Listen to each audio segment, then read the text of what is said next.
Labor supply and demand as function of real wages. Now what we'll do is the following, okay? See, we'll start with a classical model. Ideally, in classical model, you have full employment level of output. That means everybody is employed. So you're producing the maximum possible output. Right? Now, let us consider, supposedly, to begin with, this is the demand and supply of labor. And there is increase in the price of the commodity. Now, when prices increase, what will firms do? Firms will produce more because they know that they can make more profit. So when firms will produce more, they will increase the demand for labor. To produce more, you need more labor. Let's say that the demand curve will shift upwards. You're increasing the demand of labor. Just think about, so you will move from point A to point B. But just think further now. See, when there will be increase in the demand of labor, then what will happen? You need labor to come and work for you. But the labor has just realized that there is increase in the prices.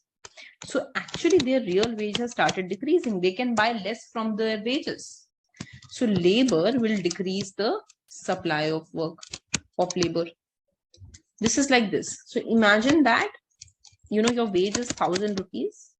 Currently, the price of the good was 10. Now the price of the good is 20. So when price increases, with the same wage, you can buy less. So you have less incentive to work. You decrease the supply. Right? So the labor will go ahead and decrease the supply.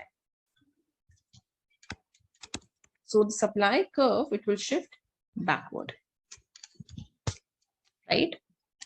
The labor will decrease the supply and the supply curve will shift backward. Now, what is this going to do? When the supply decreases, then the firms, in order to employ the right amount of labor, will increase their nominal wages. So slowly you will see that the wage has started to increase. So just see what happened. We started by increasing the price.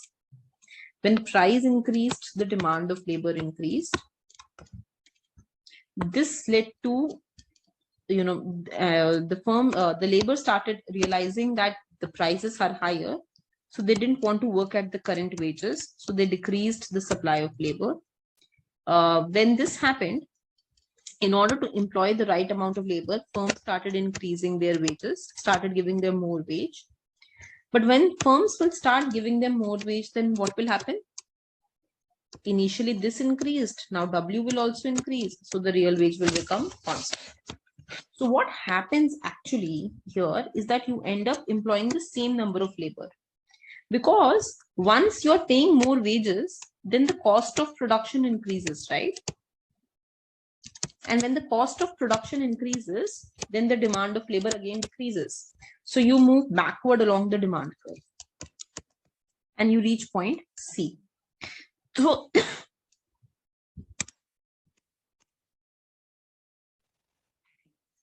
at point A and C, ideally the number of labor employed is the same only. You ended up employing the same amount of labor. But what changed really? The nominal wage. Only that increased. So if you have W here, nominal wage here, nominal wage increased as labor increased. This is what I'm showing here. That the nominal wage, it increased as you employed the same amount of labor. But if I have to show it in the real wage domain, then I will not show any shift. Right? So in terms of real wages, actually, nothing changed, right? So if I have to show in terms of real wages, I will show no movement at all. So because the real wage is unchanged, earlier price was P1, wage was W1, price doubled, but slowly the wage also doubled. So the real wage is unchanged. Real wage is unchanged. So the amount of labor employed in the real sense is the same. So there is no change in the amount of labor that is employed. It is only if I take nominal wage here, so the nominal wage keeps increasing. But in the background, the price also keeps increasing. It's because the price increased that the nominal wage increased. But the real wage, if I take W by P here, if I take real wage on the y-axis, then nothing changes. It's the same. The real wage is the same. So in W by P, comma, N, in that axis, we see that the real wage is unchanged.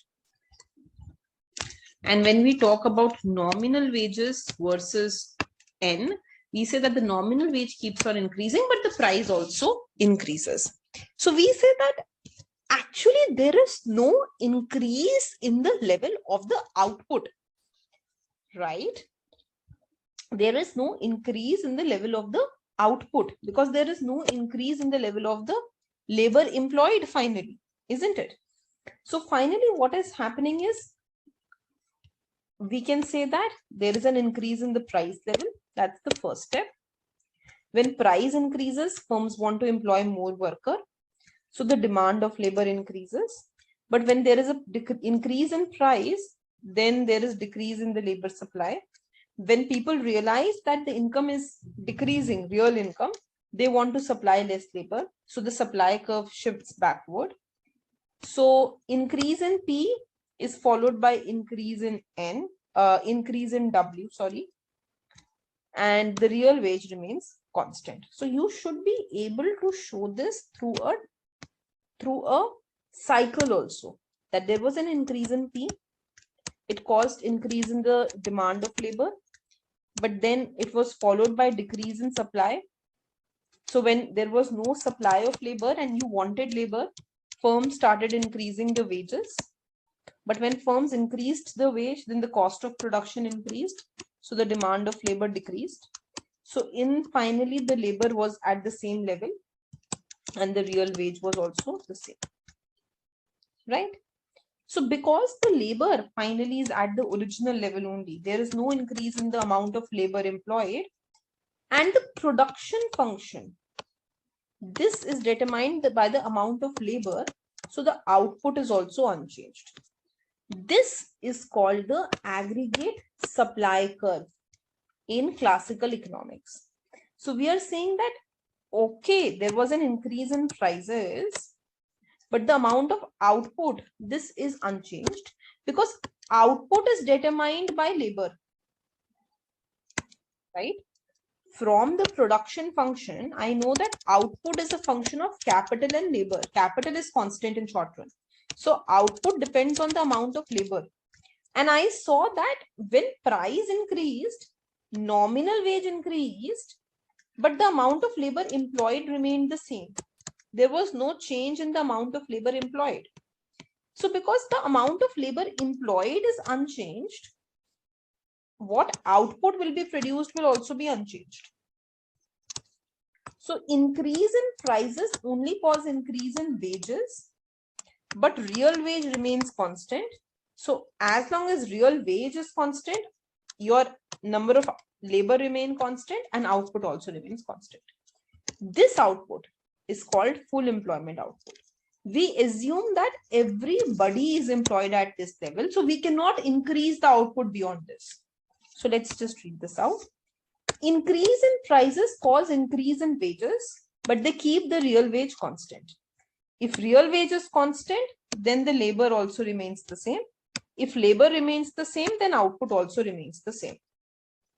So increase in price do not cause increase in the output.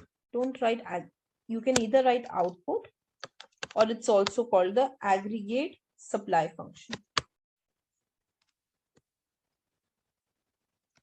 Okay, so this is the diagram for it. Just closely have a look here. So first of all, just see, okay, I increased my price from P to P dash. This increased the supply of labor. So my labor supply curve shifted to the right from red line to green line, this to this. But when my price increased, then people realized that they were earning less. So they decreased the demand of labor, due to which firms had to give them more wages for them to work. So first of all, they decreased the demand of labor. Then the wages started pulling up. In the final equilibrium, W increased as much as increase in P. So W by P remained constant. So if I notice, the amount of labor remains constant. This labor through the production function determines output. So output is also constant. So price is keeping on increasing, but output is constant. So output line is a vertical line.